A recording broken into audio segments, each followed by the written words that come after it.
చందమామ కథల్లో ఈరోజు మనం 1970 సంవత్సరం జనవరి మాసం కథ గర్వభంగం గురించి తెలుసుకుందాము. పురుషపుర రాజుకు సౌదామిని అనే కుమార్తె ఉండేది. ఆమె ఎంతో గారభంగా పెరిగి ఉండటం చేతను, గొప్ప అందగత్త కావటం చేతను, మకురుగాను గర్విష్ఠిగాను తయారైంది. సౌదామినికి 18 ఏళ్లు నిండాయి. ఆమె తండ్రి ఆమెకు వివాహం చేయ సంకల్పించాడు. ఆయన ఎందరో రాజకుమారులను గురించి ఆలోచించి మణిపుర రాజకుమారుడైన చిత్రాశ్వుడని వాణ్ణి తన కుమార్తెకు తగిన వరుడిగా నిర్ణయించాడు. వధూవరులు ఒకరినొకరు చూసి తృప్తి పడగలందుకు చిత్రాశ్వుణ్ణి పురుషపురానికి ఆహ్వానించాడు. ఇద్దరు సరేనన్న మీదట ప్రదానం చేసి పెళ్లి ముహూర్తం పెట్టాలని రాజు అభిప్రాయం. కాని రాజు ఉద్దేశం కొనసాగలేదు. మకురుతనము, అతిశయము బాగా వంటబట్టిన సౌదామిని చిత్రాశ్వుణ్ణి అకారణంగా అవమానించింది.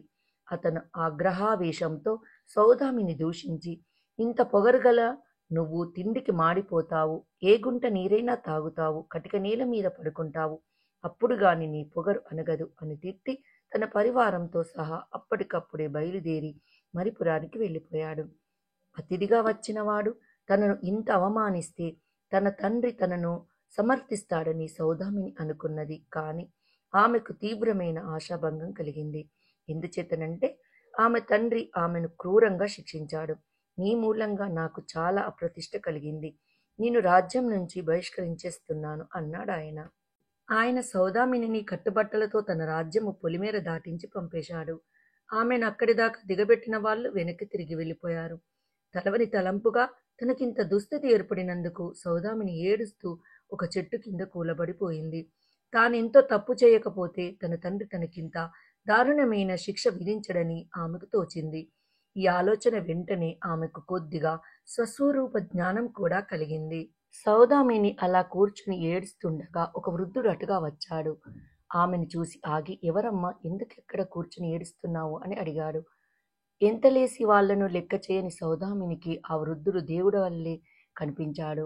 ఆమె తనకు కలిగిన కష్టాన్ని ఆ వృద్ధునికి చెప్పుకున్నది. మహామహా వాళ్ళకే కష్టాలు తప్పలేదు, ఏం చేస్తాము, నేను మా దేశం పోతున్నాను, నీకు అభ్యంతరం లేకపోతే నా వెంటరా అన్నాడు వృద్ధుడు.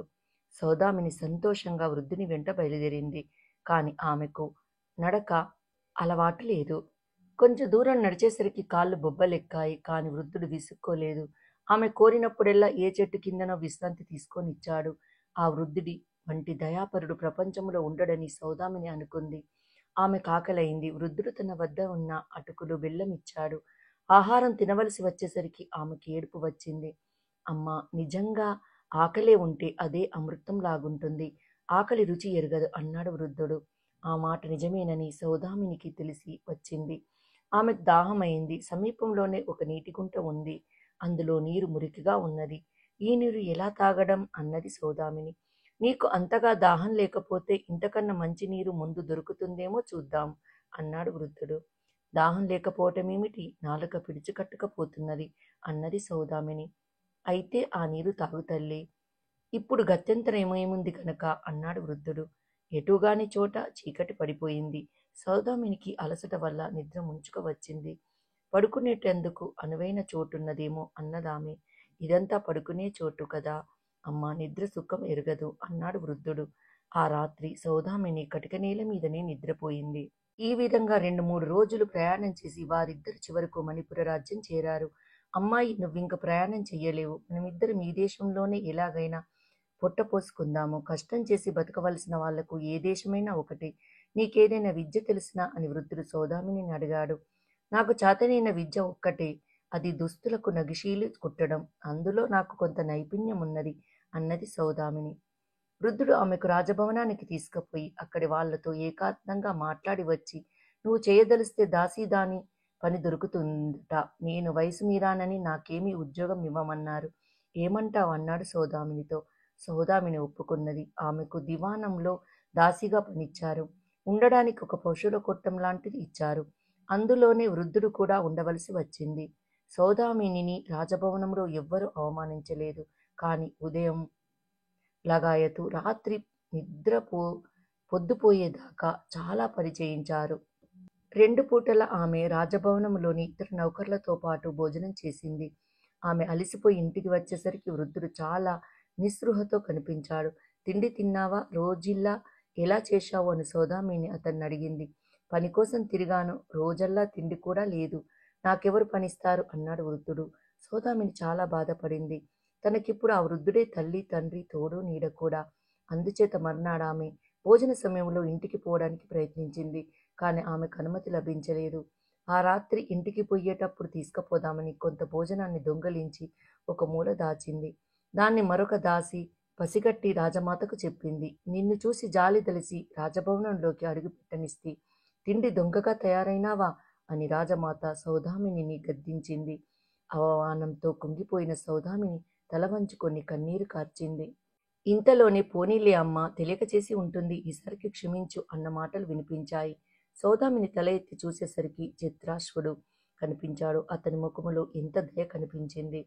అతను తనను గుర్తించాడేమోనని ఆమె భయపడింది. కానీ అతను గుర్తించలేదని జూడీ చేసుకున్నది.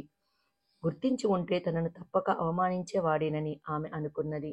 అతనిని తాను అవమానించి ఉండడం పెద్ద పొరపాటు అని ఆమెకు మరింత బాగా తెలిసి వచ్చింది. అతనికి భార్యగా ఈ భవనములో అడుగుపెట్టవలసిన తాను దాసిగా ఉండడం ఆమెకెంతో విడ్డూరం అనిపించింది. వృద్ధుడు తనకు ఎక్కడో పని దొరికిందని తిండి కూడా పెడుతున్నారని చెప్పాడు ఆ రాత్రి. తాను తిండి దొంగలించి పట్టుబడినదంతా వృధా అయింది. కొద్ది రోజులు గడిచాయి. రాజకుమారుడికి పెళ్లి నిశ్చయమైంది. దివాణములో అంతా చెప్పుకున్నారు. పెళ్లి కూతురికి దుస్తులు తయారవుతున్నాయని, వాటికి నగిషీలు చెక్కే పని చూడమని సౌదామినికి ఉత్తర్వు వచ్చింది. ఆమె మామూలు చాకిరి మానేసి అంతఃపురంలో ఒక గదిలో కూర్చొని ఎంతో అందమైన పట్టు చీరలకు నగిషీలు కుట్ట నారంభించింది. అప్పుడప్పుడు రాజమాత, ఇతర రాజబంధువులు వచ్చి ఆమె చేసే పనిని మెచ్చుకొని వెళ్ళిపోయేవారు. మర్నాడు పెళ్లి అనగా రాజమాత సౌదామిని వద్దకు వచ్చి, నువ్వు తయారు చేసిన దుస్తులు పెళ్లికూతురు ధరిస్తే ఎలా ఉంటుందో చూడాలని ఉంది. పెళ్లికూతురు నీలాగే ఉంటుంది. అందుచేత నువ్వు వీటిని ధరించి చూపించు అన్నది. సౌదామిని అమితంగా బిడేపడి ఏమీ అనలేకపోయింది. అంతలోనే మరెవరో పెళ్లి కూతురికి వేస్తే దుస్తులు దాసిదానికి ఎలా వేస్తారు? ఆమెకు శుభ్రంగా తలంటు పోసి మరీ వెయ్యండి అన్నారు. కొందరు దాసీలు వచ్చి సౌదామినిని పట్టుకపోయి రాజోపచారంగా తలంటు పోశారు. అగరధూపముతో తలారబెట్టి చిక్కు తీసి అందంగా జడవేసి పూలు పెట్టారు. ఒకతి వచ్చి సౌదామినికి కళ్యాణం బొట్టు వగైరా అలంకరించింది. మరొకతి ఆమె చేతులకు, కాళ్లకు, దండలకు, మెడకు నగలు పెట్టింది. అందరూ నిలబడి సౌదామిని అవతారాన్ని నోళ్లు తెరుచుకొని చూస్తుండగా పెళ్లి కొడుకు అవతారంలో చిత్రాశ్వుడు వచ్చి, పెళ్లి కూతుర్ని చేసేశారా? నీ అనుమతి తీసుకున్నారా సౌదామిని అని అడిగాడు. సౌదామిని చప్పున అతని కాళ్ళ మీద పడి, ఇన్నాళ్ళుగా నన్ను మీరు గుర్తించలేదనుకున్నాను. నా ధూర్తత్వాన్ని క్షమించండి అన్నది.